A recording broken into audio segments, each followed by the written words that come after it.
అందరికీ నమస్తే. నేను మీ గణేష్. ఈరోజు జయశంకర్ భూపాలపల్లి జిల్లా చిట్యాల మండల్ సల్లగరిగకు వచ్చినాం.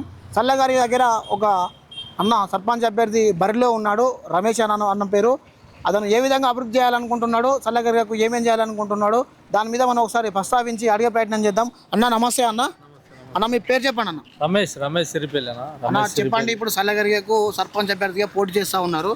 ఇక్కడ ఏ అభివృద్ధి కార్యక్రమాలను ముందు పెట్టుకోవాలనుకుంటున్నారు అన్న?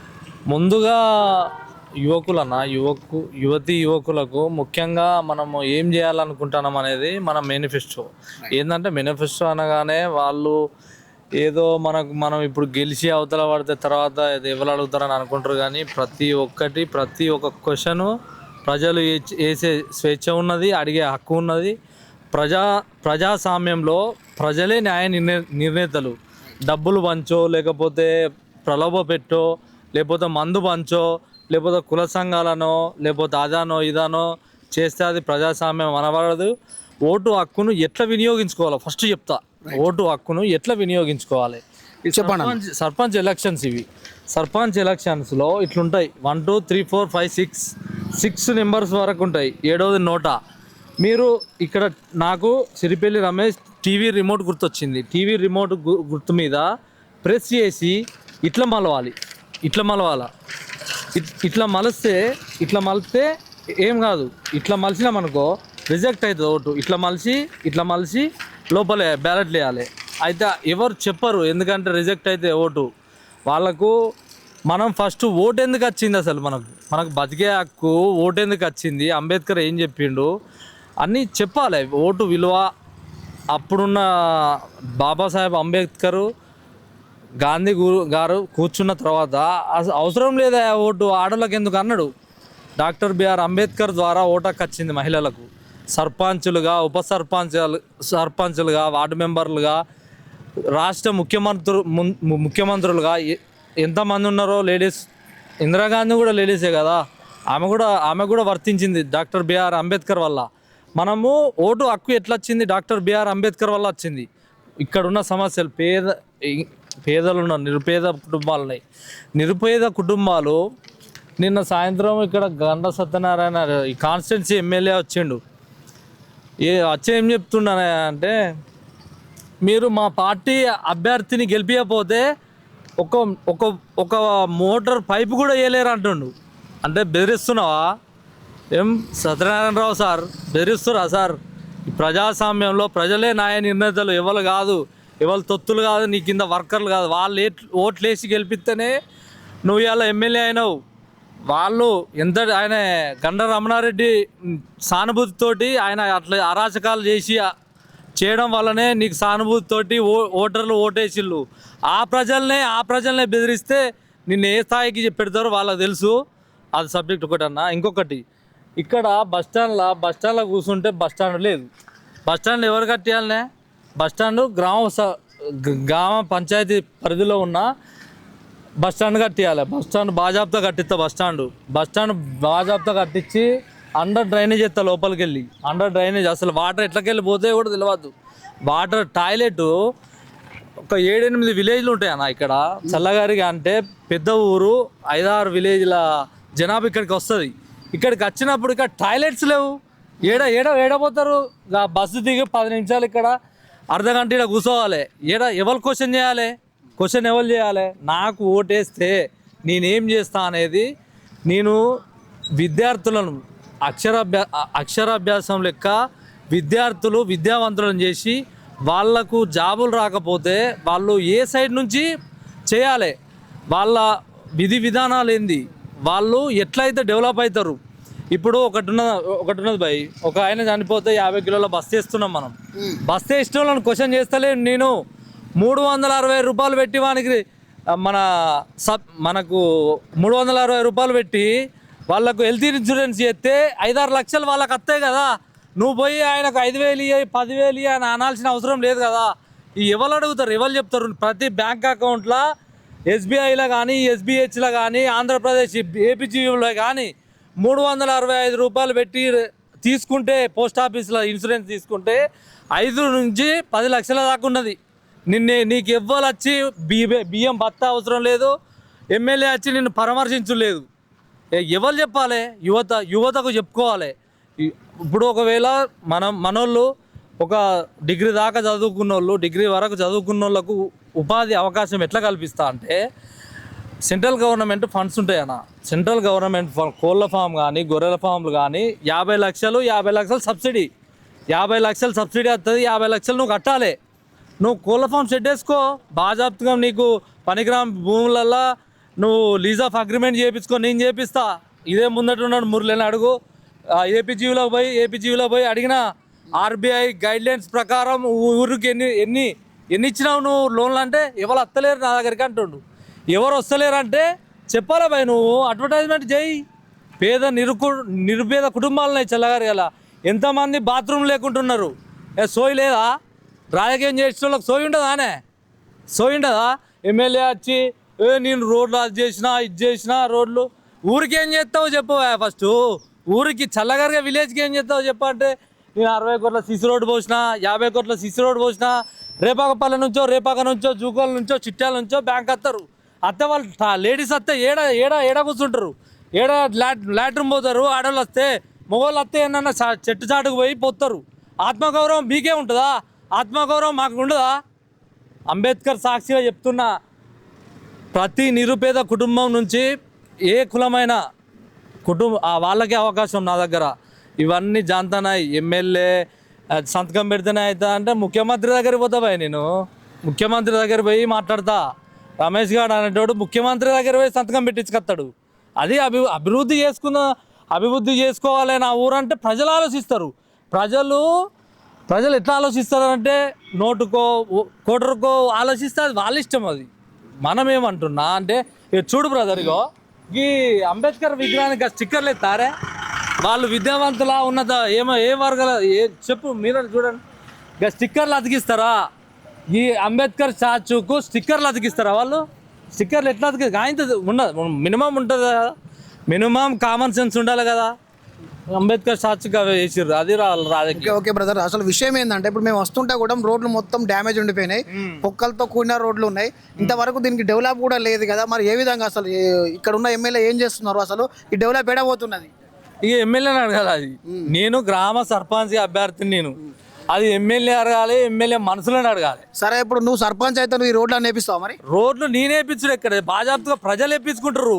నేను సర్పంచ్ అయితే ప్రజలు వాళ్ళు. ఇప్పుడు పెద్ద మనిషి ఉన్నాడు, ఆయన బాబాయ్ ఈడ రోడ్ మంచి లేదు, లాట్రూమ్ లేదని ఆయనే ప్రజాప్రతినిధిగా ఉంటాడు, నా వెనకాల ఉంటాడు. ఇప్పుడు ఒక్కరిని ఉండొచ్చు, గెలిచినందుకు ఎంతమంది ఊరు మొత్తం అవుతుంది. ప్రజలు ఓట్లు మందు పంచే కార్యక్రమం ఊకే చేసుకుంటూ పోతే, ఇక వాళ్ళకి అలవాటు చేసిపోతే వాళ్ళు ఎదురు తిరిగితే, గతంలో రమణారెడ్డికి ఏ పరిస్థితి పడ్డది, ఇప్పుడు సత్యనారాయణరావు ఎట్లా గెలిచిండు గుర్తుపెట్టుకుని. ప్రజలు అంత పిచ్చోళ్ళు కాదు, ఎవరికి ఏం చేయాలనో నిర్ణయిస్తారు. ఖచ్చితంగా ఎవరిది ఎట్టేస్తారో, మద్యము మాంసము డబ్బులు దిక్కుపోతుందా ఓటు, నిజమైన విద్యావంతుని దిక్కుపోతుందా, కొట్లాడి పని తెచ్చేటోళ్ళ దగ్గరికి వస్తుందా, అంతే. అదేముండదు. ఇప్పుడు నేను రోడ్లు పోసినా, నేను అది పోసినా అంటే మరి అక్కడ మీరు అత్త అంటే రోడ్లు అట్లా ఎందుకున్నాయి? ఆయన అట నిన్న ఒక బోర్ పైప్ కూడా నేను దించని అంటుండు. అంటే బెదిరిస్తున్నావు ఓటర్లను బెదిరిస్తాడు ఎమ్మెల్యే. ఆయన ఆయన చూపెట్టిన అభ్యర్థినే వీళ్ళు గెలిపియాలట. గెలిపిస్తే ఏం చేస్తావు? నువ్వు చక్రం తిప్పుతావు. అక్కడ నుంచి నువ్వు కూర్చున్నా కాడ కూర్చోవాలా, లేమన్నా అక్కడ లేవాలనా? ప్రజలు చైతన్యవంతులు. ఇప్పుడు భూపాలపల్లి ఎమ్మెల్యే రౌడీ రాజకీయం చేస్తున్నాడా? రౌడీలో వీళ్ళు నాకు ఇప్పుడు మనం రౌడీలు అంటే మనం ఆయన కొట్టింది మనం చూడలే, మనం రౌడీలు గివిడీలు అని మనం ఎందుకు మాట్లాడతాం? ఆయన వాళ్ళ కొడితేనేమో తిడతా అంటే వాళ్ళిద్దరు కొడితేనే రౌడీ కాదు కదా, బెదిరించిన రౌడీ అవుతారు కదా. కనుసైగలతో బెదిరించిన రౌడే. నన్ను బెదిరిస్తే నేను చెప్తున్నాను, నన్ను వేరేటోళ్ళని బెదిరిస్తే నేను చూడలే కదా. మనం చూసిన వాస్తవం చెప్పాలి. ఇప్పుడు మనం ఏదైనా చెప్పినా కూడా ప్రజలు డైరెక్ట్ ఒప్పుకోవాలి. అరే పిల్లని అమ్మ మనకి ఇన్ని అవకాశాలు అరబై అని, అరే వాడు చక్కగా చెప్తాడు, వానికి వేస్తే మరి ఏంది కథ. ఇప్పుడు ఇది సుభాష్ చంద్రబోస్ గతంలో అది 84లా దాన్ని పెద్దగా నిర్మించుకుంటాం. అట్లా కొన్ని పనులు ఉన్నాయి కదా అన్న. ఓకే బ్రదర్, మరి సరే ఇప్పుడు అంటే కాంగ్రెస్ గవర్నమెంట్ వచ్చింది, నో ప్రాబ్లం. ఇప్పుడు బీఆర్ఎస్ హయాంలో కూడా మీరు రాజకీయవేత్తలు అప్పుడు క్వశ్చన్ చేయలేదా? మరి అప్పుడు నేను చిన్నోన్ని నేను ఇక అప్పుడు వాళ్ళకు మద్దతు ఇచ్చిన టీఆర్ఎస్ పార్టీలో తిరిగా నేను అప్పుడు చేసిన వాళ్ళు మనకు సరే వాడు వెనకాలండి మనకు చేస్తారా అది ఎందుకు వాళ్ళ ఇష్టం, అది ఓటర్ ప్రధానంగా ఇప్పుడు రాజకీయం చేసే పద్ధతి మనది కాదు. మందులు ఇచ్చి డబ్బులు ఇచ్చి పైసలు పంచి మనం ఒత్తిడి తెచ్చి మనం చేసేది కాదు. అదే రాబాయ్ పైసలే కావాలంటే పైసలంటే మరి ఏదన్నా ఒకటి చెప్పి చేద్దాం మరి. సరే మొత్తానికి అయితే ఇప్పుడు మీ ఎజెండా అయింది, ఇప్పుడు సర్పంచ్ అభ్యర్థిగా మీ సల్లగారికి మీరు పెట్టే ఎజెండా అయింది. గెలిచినా ఓడిపోయినా రమేష్ గారు అనేటోడు విద్యార్థులను చైతన్యవంతులను చేస్తాడు, చదువుకున్న వ్యక్తులను చైతన్యం చేస్తాడు. ప్లస్ ఇంకొకటి ఏంటంటే ఉపాధి లేని వాళ్ళను ఉపాధి కల్పిస్తాడు. ఏ ఉపాధి కల్పిస్తారు? సెంట్రల్ గవర్నమెంట్ లోన్స్ కానీ దానికి సంబంధించిన గొర్రెల పెంపకము, కోళ్ళ పెంపకము, చేపల పెంపకము, వాళ్ళకున్న ల్యాండ్స్లల్లా షెడ్స్ వేసి ఇప్పుడు దళిత బంధు అది ఉంది కదా అన్న, దాని గురించి కూడా మాట్లాడతాం. ఓకే, మొత్తానికి అయితే ఇప్పుడు ఇక్కడ బస్ స్టాండ్ కూడా అధ్వాన స్థితిలో ఉండిపోయింది. కనీసం ఖచ్చితంగా మనం వేయాల్సిందే. Bus stand first bus stand కట్టాలి. బస్ స్టాండ్ కట్టినాకనే వేరే పని మొదలు పెట్టుడు. ఇంకా ఊరి సమస్యలు ఏమైనా ఉన్నాయా అన్నట్టు? ఊరి సమస్యలు చెప్పినా కదన్నా, ఇల్లు లేవు, లాట్రూమ్లు లేవు, ఒక్కొక్కరికి బాత్రూమ్లు లేవు. అన్న ఇప్పుడు ఇండ్లు లేవు అంటే ఇందిరమ్మ ఇండ్లు ఒక్కొక్క కాన్స్టిట్యున్సీకి 3,500 ఇండ్లు ఇస్తామని చెప్తున్నారు. మరి మీ కాన్స్టిట్యున్సీకి ఎన్ని వచ్చినాయి? ఏడిచ్చిండు మరి అడుగు వాళ్ళకి అడుగు వాళ్ళని జనాలు ఇప్పుడు జనాలను చూడాలను వాడు పోయి ఊరు తిరిగి మరి ఎన్ని ఇచ్చిండు ఎమ్మెల్యే రమణారెడ్డి ఆయన ఇద్దరు కలిసి ఎన్ని ఇచ్చిండు, దళిత బంధువులు ఎన్ని ఇచ్చిర్రు, అది ఎన్ని ఇచ్చిర్రు అని మీరు అడగాలి. వాళ్ళు పేదోళ్ళు ఉన్నారు, వాళ్ళకి ఏమన్నా నచ్చింది అడగాలి. ఇప్పుడు ఆయన బెదిరించి రాజకీయం చేసాడు, నాకు అర్థమవుతలేదు. బెదిరించి రాజకీయం ఎట్లా చేస్తాడు చెప్పు? ఏమని బెదిరిస్తున్నాడు అన్న? నేను బోర్ పైపు కూడా ఏపీయను, నేను పెట్టిన నిలబడ్డ బస్టాండ్ సాక్షిగా మా అంబేద్కర్ గారు సాక్షిగా చెప్పిండు, బస్టాండ్ సాక్షిగా అంబేద్కర్ గారి విగ్రహం ముందుండి చెప్పిండు కాదా? బస్టాండ్లో ప్రజలను అడగండి. సరే ఇప్పుడు మీరు సర్పంచ్ అభ్యర్థిగా ఇప్పుడు ప్రచారం చేస్తున్నారు కదా, మరి మద్దతు ఎట్లున్నది మరి ప్రజలలో? ఉన్నదన్న, ఎవరికి వాళ్ళు ఉంటుంది. ఇక అన్న ఇంకొకటి ఏం చెప్పారా, ఇటువంటి బండ్లు పెట్టి తిరుగుతాను అనుకో నేను, అది ఖర్చు చేసే బదులు పేదోళ్ళకు ఇన్సూరెన్స్ చేపిస్తా, ఇబ్బంది ఏముంది? ఇప్పుడు పేద వర్గాలు ఉన్నారు కదా అన్న, వాళ్ళకి ఇన్సూరెన్స్ చేపిస్తా. 3,900, 399, 499 ఇన్సూరెన్స్ ఉన్నది, అట్లా చేపిస్తే వాళ్ళ సమస్య వాళ్ళు పరిష్కరించుకుంటారు కదా. అది మన ఎజెండా అదన్న. విద్య, ఉపాధి, వైద్యం దేనికైనా వెనుకాడేది లేదు. నేనున్నన్ని రోజులు ప్రజలే గ్రామ సర్పంచులు, ప్రజలకే వదిలిపెడతా. ప్రజలు ఒకళ్ళ దగ్గరికి వచ్చి అయ్యా బాంచన అనేది కూడగొడతా. నేను నీకేం కావాలో బాబు అంట, వాళ్ళు కూడా అట్లే ఉంటారు నాతో. అట్లనే డోర్ టు డోర్ ప్రచారం ఏమైనా చేయడానికి రెడీ అయ్యి రాన్న? మరి పోతున్నాం అన్న, ప్రచారం పోతున్నాం అన్నీ చేస్తున్నాం. కానీ ఈ మద్యము, డబ్బులు, మాంసము ప్రలోభ పెట్టే కథ మన దగ్గర లేదు. మొత్తానికైతే అభివృద్ధితో మాత్రమే చేయగలుగుతా, డబ్బు మద్యం నేను ఇవ్వలేను. మొత్తానికైతే చైతన్యవంతులను చేసి అభివృద్ధి చేయాలా అంటున్నారు. ఇవ్వక కాదు, నా దగ్గర అంత ఉన్నది. ఇవ్వక అంటలేను నేను. వాళ్ళను ఉపాధి రంగంలో వాళ్ళనే తీర్చిదిద్దితే వాళ్ళే మన పెడతారు. రేపు పొద్దుగాల హాస్పిటల్లో 10 రూపాయలు అంటే వాళ్ళే పెట్టరా? అట్లా నువ్వు 500 ఇస్తే నీకు దేనికి మొదలైతే చెప్పు? అదంటున్నా నేను. అదే ఇప్పుడు ఒక బండో లేకపోతే అదో ఇదో పెడితే అది నేను వేరే నిరుపేద కుటుంబాలకు వాళ్ళకు ఇన్సూరెన్స్ చేపిస్తా కదా, అందుకనే పెట్టుకోవాలి నేను.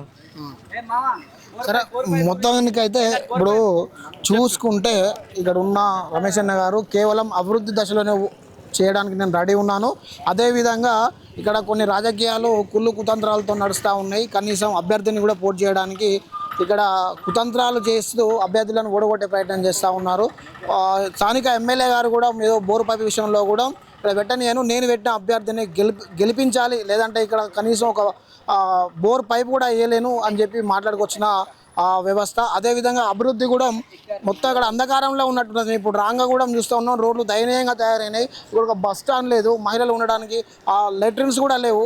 ఇక్కడ కనీసం యువతకు చైతన్యవంతం చేయడానికి రాజకీయ నాయకులు కేవలం వాళ్ళు ఓట్లు వేసుకొని పక్కకు గద్దె ఎక్కిన తర్వాత వాళ్ళు సంపాదించుకోవడానికే వస్తున్నారు తప్ప ఇక్కడ యువకులకు అదేవిధంగా పేదోళ్లకు అందరికీ ఉపాధి కల్పించడానికైనా ఇక్కడ ఇందిరమ్మ ఇల్లు ఇవ్వడానికైనా కానీ ఎవ్వరు ముందుకు రావడం లేదు.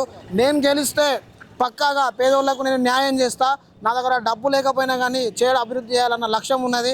యువతకు ఉపాధి పట్ల కానీ అదేవిధంగా ఇక్కడ బస్టాండ్ ఏర్పాటు చేయడంలో కానీ అదేవిధంగా ఇతర విషయాలలో కానీ ప్రతి దాంట్లో కూడా నేను ముందుండి చేస్తాను అని చెప్పి ఇక్కడ రమేష్ అన్న గారు చెప్తా ఉన్నారు. అన్న ఒకసారి ప్రజానికానికి మీరు ఓటు పరంగా ఏ నెంబర్కు ఏ గుర్తు ఒకసారి చెప్పండి అన్న. అన్న 6వ number Siripalli Ramesh. TV remote గుర్తొచ్చింది. టీవీ రిమోట్ గుర్తొచ్చింది. నేను చెప్పిన కదా ఇంతకుముందు 6వ నెంబర్ టీవీ రిమోట్ గుర్తొచ్చింది. బ్యాలెట్ పేపర్ ఇట్లా వస్తుంది, ఇట్లా మలిసి ఇట్లా వేయాలి, ఇట్లా అని లోపల వేయాలి. మనము ఇట్లా మలిసినాం అనుకో రిజెక్ట్ అవుతుంది. ఇక్కడ రిమోట్ 6వ నెంబరు ఇక్కడ ప్రెస్ చేసి ఇట్లా మలిసి లోపల వేయాలి. అంటే నా ఇండివిజువల్గానే పోతున్నారా, ఏదైనా పార్టీ తరఫున సహారం తీసుకొని పోతున్నారా అన్న? వీసీకే పార్టీ అన్న, విడుదలై చిరుతగల్ కచ్చి తమిళనాడులో మన పెద్ద పార్టీ అన్న. వీసీకే పార్టీ ఎవరికి మద్దతు ఇస్తే వాళ్ళు సీఎం అవుతారు అక్కడ. దళిత బహుజన రాజాధికార పార్టీలా అదే మొత్తం అదే రైట్. మొత్తం వీసీకే పార్టీ అనుబంధంతో ఇక్కడ సర్పంచ్ అభ్యర్థిగా బల్లో నిలుస్తూ ఉన్నా అని చెప్పి రమేష్ అన్న చెప్తున్నాడు. చూస్తూనే ఉండండి జినూస్ గ్లోబల్ గణేష్తో, మీ జినూస్ గ్లోబల్ రిపోర్టర్, అదేవిధంగా కెమెరామెన్ రజనీకాంత్.